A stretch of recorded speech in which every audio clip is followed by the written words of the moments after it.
नमस्कार दोस्तों, आप सभी का स्वागत है।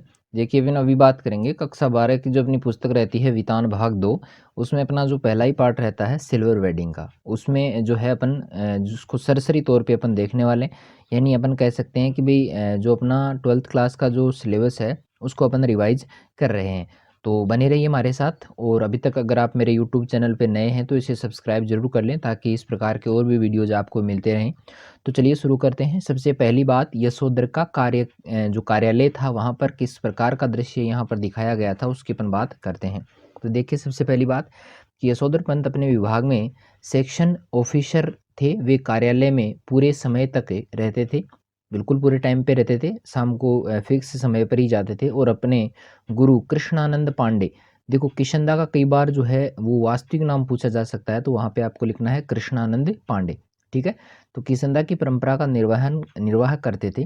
कार्यालय में उठते समय वे अपने मातहतों या अधीनस्थों से थोड़ा हंसी मजाक भी करते थे। अधीनस्थ कर्मचारियों का मतलब है कि उसके नीचे काम करने वाले लोग। ठीक है। उस दिन उन्होंने अपने अधीनस्थ क्लर्क के चड्ढा की धृष्टता धृष्टता यानी उन्होंने जो मजाक किया था उससे पर ध्यान नहीं दिया। मेनन से बातचीत पर पता चलता है कि आज ही के दिन 25 वर्ष पूर्व उनकी शादी हुई थी। इसका मतलब है कि यशोधर बाबू की 25वीं वर्षगांठ थी, जिसको अपन ने नाम दिया है क्या, सिल्वर वेडिंग। चलिए इसका ये भाग समझ में आया होगा। नेक्स्ट पेज पे चलते हैं। नेक्स्ट हमारा है कि ऑफिस कर्मियों का आग्रह, ऑफिस कर्मियों ने किस पर बात का आग्रह किया था। तो यशोधर बाबू के अधीनस्थ जो ऑफिस कर्मचारी थे उन्होंने सिल्वर वेडिंग की बधाई दी तथा इस उपलक्ष्य में चाय मट्ठी लड्डू लड्डू की मांग भी की। परंतु यशोधर बाबू ने इस के लिए जो है सिर्फ 30 रुपये दिए थे, और वो भी सिर्फ चाय पार्टी के लिए दिए थे, और चाय पार्टी में खुद शामिल भी नहीं हुए थे। ठीक है। चलिए आगे चलते हैं। आगे रहेगा यशोधर बाबू का दैनिक कार्यक्रम क्या था। सारी चीज़ें याद होनी चाहिए आपको। तो यशोधर बाबू को किशनदा ने नौकरी पर लगाया था। वे बॉय सर्विस में सबसे पहले लगे थे, और फिर धीरे धीरे उनका तरक्की हुई और वे सेक्शन ऑफिसर जो हैं वो बन जाते हैं। यशोधर बाबू अपने व्यवहार में हमेशा जो है किशनदा का अनुसरण करते थे, ये आप सबको पता ही होगा।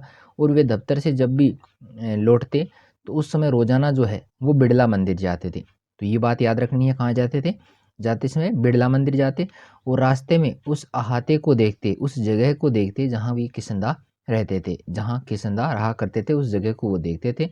और वहाँ से वे पहाड़गंज निकल जाते और साग सब्जी खरीदे कर लोगों से मिलते हुए रात को लगभग 8 बजे तक वे घर पहुँचते थे, यानी जल्दी वो घर नहीं जाते थे।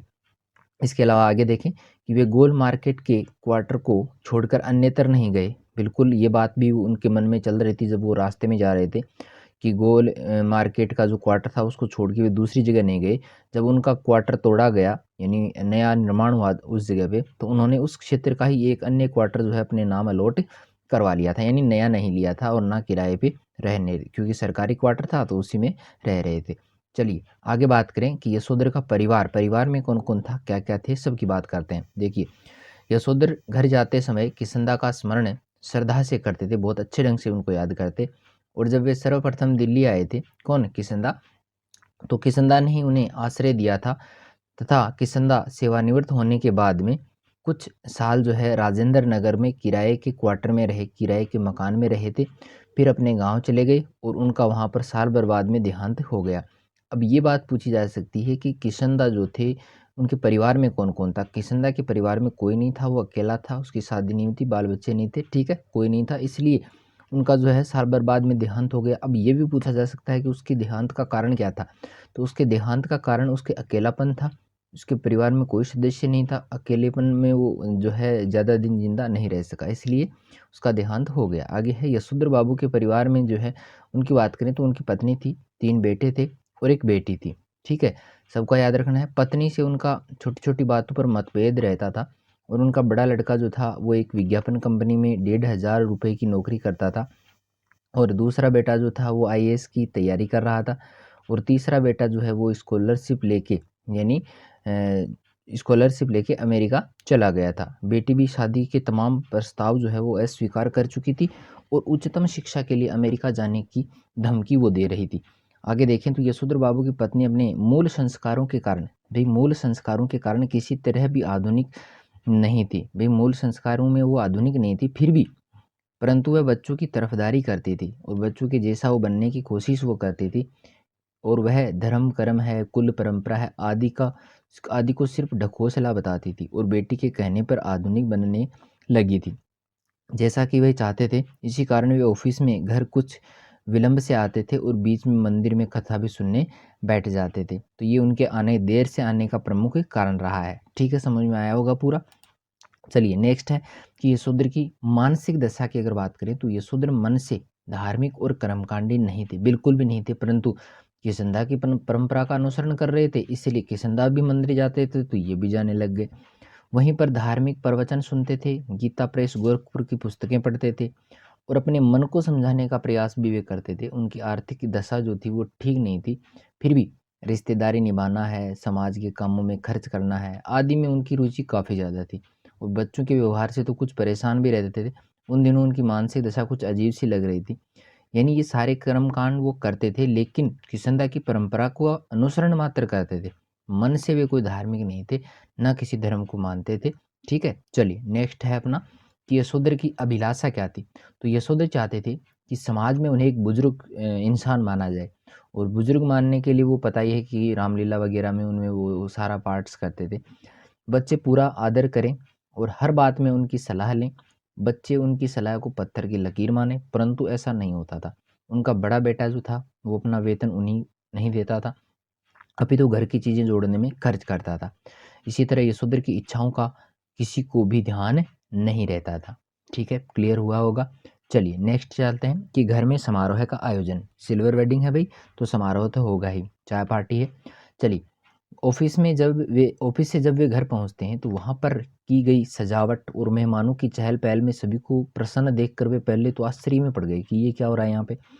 परंतु जब उन्हें पता चला कि आज उनकी सिल्वर वेडिंग मनाई जा रही है, तब सब इंतजाम बच्चों ने किया है, तो यशोधर बाबू को सिल्वर वेडिंग की वह पार्टी समहाउ इम्प्रॉपर लगी, यानी कुछ कुछ समझ में नहीं आया। तो देखो बच्चों द्वारा पार्टी दी गई इसलिए उसको अच्छा नहीं लगा। अगर वो खुद पार्टी करते तो बहुत अच्छा लगता ना। करके आए हैं, 30 रुपये दे के आए हैं। सुबह तक इस संबंध में बच्चों ने उनसे चर्चा भी नहीं की थी, इससे वे लाचार भी थे। बच्चों के आग्रह पर उन्होंने केक तो काट दिया, परंतु उसने खाया नहीं, मना कर दिया। क्यों? क्योंकि उसने कहा कि इसमें तो अंडा पड़ा है, मैं नहीं खाऊंगा। इसलिए नो फॉर्मेलिटी कहकर वे संध्या करने चले जाते हैं और वहीं काफ़ी देर तक बैठे रहे और सभी मेहमानों के जाने की भी प्रतीक्षा करने लगे थे। बाहर निकला ही नहीं था, कितनी बार विनती की थी फिर भी बाहर नहीं निकला। चलिए आगे बात करते हैं। लास्ट अपना जो रहेगा कि आयोजन का समापन कैसे होगा। तो सभी मेहमानों के चले जाने के बाद यशोधर बाबू संध्या से उठकर आए।